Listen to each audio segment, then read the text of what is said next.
Theresa May has set out plans to get rid of avoidable plastic waste within 25 years, as she also confirmed the 5p bag charge will be extended to all shops. The Prime Minister said she wanted to make ours the first generation to leave the natural environment in a better state than we found it, unveiling her environmental plan in a speech in West London. She called plastic one of the great environmental scourges of our time. Single-use plastic wasted every year in the UK would fill the Royal Albert Hall 1,000 times, the PM said.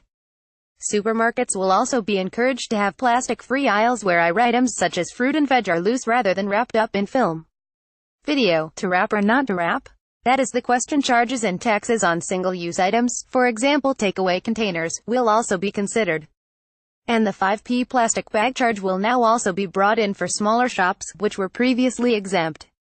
But critics of the plan have called it a missed opportunity, and say it should be underpinned by new laws in order to hold the government and businesses to account. Image: the 5p levy on plastic bags will be extended to all shops. Speaking at London's Wetland Centre, Mrs May insisted that Brexit would not lead to lower environmental standards. She said, "We will incorporate all existing EU environmental regulations into domestic legalization when we leave. We will set out our plans for a new, world-leading independent statutory body to hold government to account and give the environment a voice." Image: the PM and Michael Gove at London's Wetland Centre, where the plan was announced. Other pledges include aid to help developing nations reduce plastic use and a new northern forest from Cheshire to Lancashire and Yorkshire. There was no confirmation in the PM's speech of a suggested 25p charge on the millions of disposable coffee cups used each year, of which only a tiny percentage get recycled. Video: would a latte levy reduce waste? However, Environment Secretary Michael Gove has called the idea exciting, and one we are reflecting on. Greenpeace praised the government for wanting to tackle plastic waste, but called the plans a missed opportunity, which do not match the scale of the environmental crisis. The campaign group called for deposit return schemes on plastic bottles.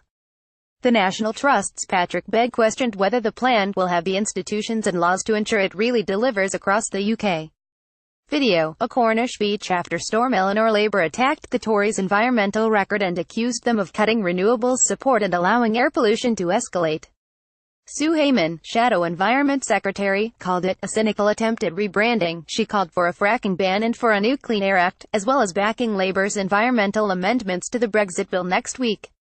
Meanwhile, the British Takeaway campaign said the Prime Minister's plans would lead to increased costs for consumers and hurt the many small and independent businesses.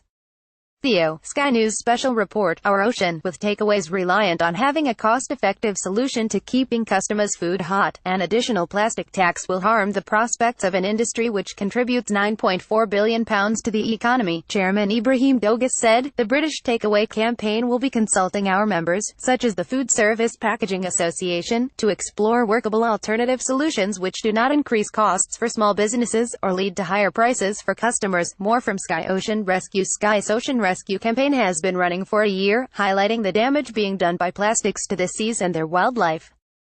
Chief Executive Jeremy Derrick called the PM's plan a welcome step forward, but added, "We need to see real action and ambitious targets if we are to effectively manage this critical issue."